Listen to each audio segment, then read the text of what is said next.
Senior ఉపాధ్యాయులైన CH Laxman sir గారికి, నా సహ ఉపాధ్యాయులైనటువంటి సంగమిత్ర మేడం రాణిక మేడం గారికి, సావిత్రిబాయి పూలే గారి 195వ జయంతి శుభాకాంక్షలు.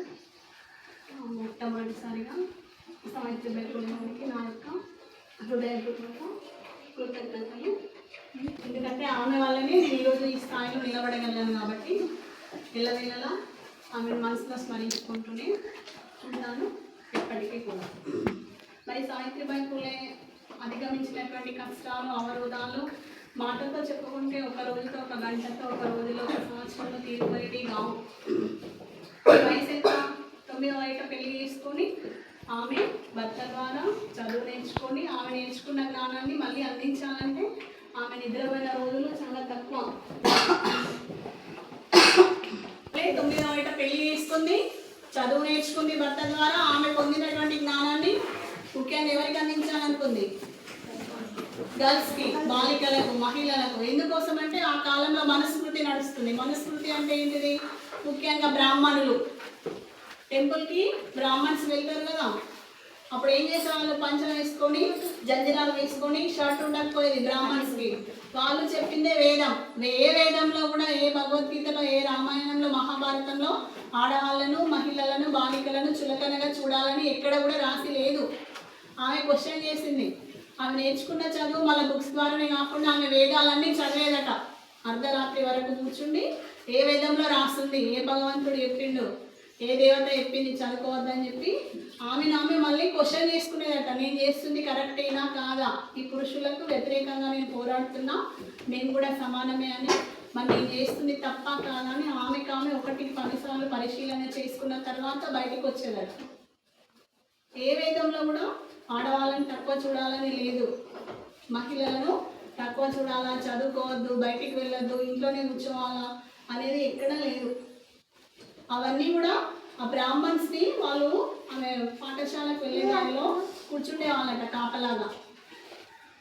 నైట్ నేర్చుకునేది భర్త దగ్గర, మళ్ళీ మార్నింగ్ వెళ్ళి గర్ల్స్కి అందరికీ జమ చేసుకొని ఫస్ట్ వీధుల్లో కూర్చుండి చెప్పిందట, ఎలాంటి స్థలం లేక. ఆమె మొట్టమొదటి పాఠశాల కోసము ఒక ఇంటిని బహుకరించిన వ్యక్తి ఒక ముస్లిం. చూడు, మతాలకు సంబంధం ఉందా ఇక్కడ? కులాలకు సంబంధం ఉందా? లేదు. ఆమె వీధిలో కూర్చుని చదువు చెప్తూ ఉంటే అతని బాధ చూడలేక అతని ఇంటిని బహుమానంగా ఇచ్చేసిందట. నా ఇంటిలో నువ్వు చదువు చెప్పుకో తల్లి అని. ఆమె వెళ్ళేటప్పుడు ఆ బ్రాహ్మణ్స్ అందరూ నిలబడి ఏం చేసే వాళ్ళట, మొత్తం ఆ పేడ, ఆ ఎరువులన్నీ కలిపి బకెట్లో కలిపి పైన వేసేస్తే ఆమె సారీ మొత్తం బురదమయం అయిపోయేది. ఆడవాళ్ళపైన నీళ్ళు కూడా తెల్లగా అనిపిస్తారు, బయటకు వెళ్ళి నడవగలను. ఆమె ఏం చేసేది? ముందు జాగ్రత్త కొద్ది ఒక బ్యాగ్లో ఒక చీర, ఒక రవిక పెట్టుకొని పోయేదట. ఎందుకు? ఎలాగో ఈమె దుస్తులు వాళ్ళు మొత్తం మరకాలు వేసేస్తారని చెప్పి మళ్ళీ ఆ పాఠశాలకు వెళ్ళాక మళ్ళీ ఆ డ్రెస్ మార్చుకొని చక్కగా పిల్లల చదువు బోధించి వచ్చేది. ఆ విధంగా ఆమె ఎన్నో కష్టాలు ఎదుర్కొంది. ఎంతమంది తిట్టినా, ఎవరేమనుకున్నా, వెంట ఏం మాట్లాడుకున్నా కానీ ఆమె అంతరాత్మకి ఏది మంచి అనిపిస్తుందో, ఏది ధర్మం అనిపిస్తుందో ఆ రకంగానే పని చేసుకుంటూ వెళ్ళింది. ఆ విధంగా మేము మహిళలు చదువుకోవాలని చెప్పడం వల్లనే ఈ మహిళలందరం మేము టీచర్ అనే కాదు, ప్రతి ఉద్యోగంలో ఉన్న మహిళ మన తెలంగాణలో, ఏపీలోనే కాదు, భారతదేశం మొత్తంలో కూడా మహిళలు అన్ని రంగాల్లో ప్రావీణ్యం పొంది అత్యున్నత అభివృద్ధిలో ఉన్నారంటే మొట్టమొదటిగా మనం చెప్పాల్సిన ధన్యవాదాలు, కృతజ్ఞతలు సావిత్రిబాయి పూలే గారికి. ఆమె ఏ కులం? మరి ముండూరు కాపు. ఆమెకి ఇక్కడ మహారాష్ట్ర నాందేడ్లో బంధువులు ఉన్నారు, నిజామాబాద్ బోధన్లో బంధువులు ఉన్నారు. మరి ఆమె కులం వాళ్ళ కోసమే పోట్లాడిందా? లేదు.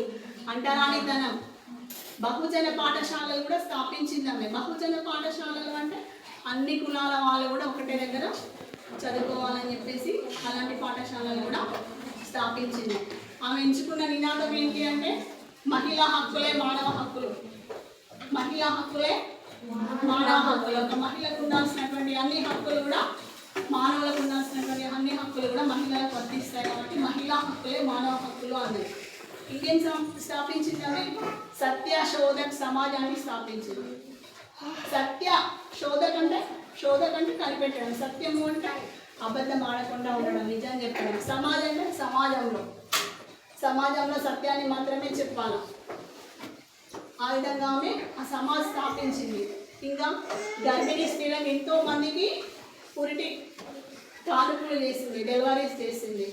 ఎక్కడైతే ఒక వ్యక్తి బాధపడుతూ ఉండి, ముఖ్యంగా మహిళ ఎక్కడైతే కన్నీరు పెడుతూ ఉంటుందో ఆమె ప్రత్యక్షమయ్యే దేవతలట ఆ కాలంలో. సావిత్రం వస్తే బాగుంటుండే, నా కష్టాలన్నీ పోతుండే, నా కన్నీళ్ళన్నీ పోతుండే అనుకున్నాను. మేడం చెప్పింది ఇందాక సతీ సహగమనం అని. దాని తర్వాత శిరోమండలం స్టార్ట్ అయింది. శిరోమండలం అంటే వెంట్రుకలు కట్ చేసి ఒక మూల కూర్చోబెట్టాడు. వెంట్రుకలు ఏమిటి ఆడవాళ్ళందరినీ కనిపిస్తారా? కనిపించారు. కాబట్టి భర్త చనిపోయిందంటే ఇంకో మగాన్ని చూడొద్దు. మరి ఇప్పుడు ఈ కాలం అలా ఉందా? లేదు. మరి ఇలా హక్కులు ఉన్నాయని ఇష్టం వచ్చినట్టు తెలియవచ్చా ఇంట్లో? లేదు. ప్రతి హక్కుకు ఒక అవధి ఉంటుంది, ఒక హద్దు అనేది ఉంటుంది. ఆ హద్దు మీరు ప్రవర్తిస్తే మనకి ఇచ్చినటువంటి హక్కులకు అర్థం లేకుండా చేసుకోవాలి. అర్థమవుతుందా? ఇంకా ప్లేగు వ్యాధి అని చెప్పింది కదా మేడం, ఎలుకల ద్వారా వస్తుందని చెప్పింది కదా. ఆ ఎలుకల్లో ఒక బ్యాక్టీరియా ఉంటుంది. బ్యాక్టీరియా మనకి కంటికి కనిపిస్తుందా? కనిపించదు. ఆ బ్యాక్టీరియాకు ఎలుక వాహకంగా పనిచేస్తుంది. ఎలుకకి ఏం కాదు. ఆ ఎలుక వచ్చి ఆ బ్యాక్టీరియాను మనం తినే వస్తువుల ద్వారా, ఈగలు ఎలుకలు వాహకాలుగా అంటే మనకు వ్యాధిని కలగజేసే ఆ మైక్రో ఆర్గానిజంను ఇది క్యారీ చేసుకుని తీసుకొస్తారు అన్నట్టు మన ఇంటిలోకి. ఆ రకంగా ప్లేగు వ్యాధి చాలా మందికి ప్రబలి. ఏమైతే ప్లేగు వ్యాధి లక్షణాలు అంటే శరీరం పైన అన్ని బొబ్బలు వచ్చేస్తాయి ఎరుపు రంగులో. లింఫాటిక్ సిస్టంలో మనకు దెబ్బ తాకగానే నీరు వస్తుంది కదా, శరీరం పైన మొత్తం బొబ్బలు వచ్చేస్తాయి. ఇమీడియట్గా చనిపోతారు. ఆ బొబ్బ పగిలి దాని రసం మళ్ళీ ఇంకో దగ్గర అంటే వాళ్ళకి వచ్చేస్తుంది. అలా కొన్ని కుప్పల శవాల మధ్య కూడా ఆమె వెళ్ళి తీసుకొచ్చిందట. ఈ ప్లేగు వ్యాధి రాగానే మొత్తం కష్టం వచ్చేస్తుంది కదా ఆర్థికంగా. ఎవరింట్లో కూడా ఏముందా, ఇంకా ఎక్కడ చూపించినా ఏం తెలియట్లేదు. అన్నీ అయిపోతూ ఉంటే ఏం చేసింది తెలుసా? మహిళా గర్భిణీ స్త్రీలకు, ఈ ఆశ్రమించిన వితంతువులకు బాల్య వివాహాలు ఇస్తున్న ఆమె ఆశ్రమంలో కొన్ని వేల మంది స్త్రీలు ఉండేవాళ్ళట. వాళ్ళకి అన్నం పెట్టడానికి ఆ దగ్గర ఏం లేకపోతే అన్నీ అయిపోతే జోలు పట్టుకొని అడుక్కొని అడుకొచ్చింది అలా పెట్టిందని. చూడండి ఆమె మనసు ఎంత గొప్పది. పెద్ద పెద్ద వాళ్ళు ఉంటారు కదా ధనవంతులు, వాళ్ళ ఇళ్ళలోకి చంకలో జోల వేసుకొని ఆ జోలిలో బియ్యం పప్పులు అడుకొని వచ్చి ఆమె ఆశ్రయం ఇచ్చిన స్త్రీలకు, మహిళలకు, చిన్న పిల్లలకు, వృద్ధులకు, గర్భిణీ స్త్రీలకు అందరికీ కూడా అడుక్కొని వచ్చి ఆమె తినకుండా పెట్టి ఆమె అదే ప్లేగు వ్యాధితో మరణించింది.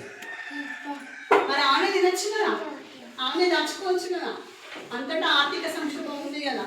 కానీ అలా లేదు. ఆమె అడుక్కొని వచ్చి కూడా ఆకలి తీర్చిందంటే ఆమె గొప్ప మనసుకిగా అసలు మనం ఎంత చెప్పుకున్నామని చాలా తక్కువే. అర్థమవుతుందా? నిస్వార్థంగా ఎదగడం నేర్చుకోవాలా. ఎవరి కోసం కాదు, మీకోసం మీరు ఎదగాలని. చూడండి 1831 సంవత్సరం నుంచి 1895 ఆమె 60 సంవత్సరాలలో ఆమె 6 క్షణాలు కూడా ఆమె కోసం బ్రతకలేదు. కానీ ఆమె కీర్తి చూడండి 200 ఏళ్ళైనా కానీ మనం మర్చిపోవట్లేదు. ఆ రకంగా ఎదగాలి. ఆమె ప్రత్యేకంగా స్కూల్ ఉందా మీలాగా? స్పెషల్ టీచర్స్ ఉన్నారా? సబ్జెక్ట్ టీచర్స్ ఉన్నారా? ఆమెను ఎవరైనా మాట్లాడిలా? సమాజంలో బాగా చూసుకున్నారా? అప్పుడు ఆమె పని చేసేటప్పుడు కష్టపడేటప్పుడు ఎవరైనా గుర్తించారా? మెచ్చుకున్నారా? అడుగు అడుగున అవమానాలు, అడుగు అడుగున కష్టాలు, అడుగు అడుగున మగవాళ్ళే 100 మంది. ఆ ఒక్కతే లేడీ ఇలా 100 మంది మగవాళ్ళ మధ్య నడుచుకుంటూ వెళ్ళిందంటే ఎంత గొప్పతనం. అంత కష్టపడ్డారంటే ఇది మోడ్రన్ ఎరా, 21 డెకేడ్, 5G 6G మొబైల్ ప్రపంచం. ఎవరు అవసరం లేదు, ఏ టీచర్ అవసరం లేదు. ఒక మొబైల్ ఓపెన్ చేసి 10 లెసన్లు చదువుకోవాల్సినటువంటి రోజు. ఏం చేసినా ఇన్స్టా యూట్యూబ్ చూడండి. It is also very important to us to gain our knowledge through internet. అవునా? కానీ అన్నీ రావాలా? ఫస్ట్ నీకున్న కర్తవ్యం ఏంటి అన్నీ నేర్చుకోండి. అసలు ఈ జనరేషన్లో ఒక టీచర్ అవసరమే లేదు. ఒక పిల్లవాడి ఒక ట్రైన్లో కూలీ పని మోసే వ్యక్తి ఏం చేస్తున్నాడు? రైల్వే కూలీ ఉంటారు కదా, నెత్తిపైన మోస్తున్నాడు, యూట్యూబ్లో క్లాస్ వింటున్నాడు. IAS అయిండు, కలెక్టర్. రైల్వే కూలీ వాళ్ళని చూస్తే మనకి పిచ్చోళ్ళలా కనబడతారు. వీరికి ఏం తెలుసు అనుకుంటాం. కానీ వాని మెదడులో ఒక పెద్ద జ్ఞాన భాండాగారం ఉంటుంది. పర్సనల్ లుక్ చూసి మనం ఐడెంటిఫై చేయలేము ఈ జనరేషన్లో. అంత నాలెడ్జ్ ఉంది. మొబైల్ ద్వారా నేర్చుకోవాల్సిందే. ఒక 200 ఛార్జ్ రీఛార్జ్ చేసుకుంటే సరిపోతుంది. అంత నేర్చుకోవచ్చు. ఒకటి 10 సార్లు. అరటిపండు ఓలిస్తే ఎలా ఉంటుందో అంతకంటే 1000 నాలెడ్జ్ ఉంది. మాకు ఇవేం లేవు అసలు. ఆమెకేమున్నాయి పాపం, మాకున్న దాంట్లో 1% కూడా లేదు. అంటే మానవుడి మెదడు చూడండి ఎంత గొప్ప భగవంతుడు సృష్టించిండు. పెన్సిల్ ఉంది రా, కొనుకొచ్చుకున్నాం, అట్లనే రాయం చెక్కలు పారుతుందా? పెన్సిల్ ఒకటేసారి ఇట్లా పెట్టి తిప్పగానే షార్ప్ అవుతుందా? రెండోసారి మూడోసారి తిప్పుతూనే ఉంటావు, ఏమవుతుందా? బ్రెయిన్ కూడా అట్లనే ఉంది. షాప్లో ఉండి కొనుకొచ్చుకున్న పెన్సిల్ లాగానే ఉంది. మీరు మీ అమ్మ కడుపులో పుట్టినప్పుడు మీ మెదడు ఎలా ఉందో, మీరు పెరిగిన కొద్ది కూడా మీ మెదడు అలాగే ఉంది. ఎందుకు ఉపయోగించట్లేదు? కొడలి కొత్తగా కొనుకొచ్చుకున్నప్పుడు ఎట్లుంటుంది?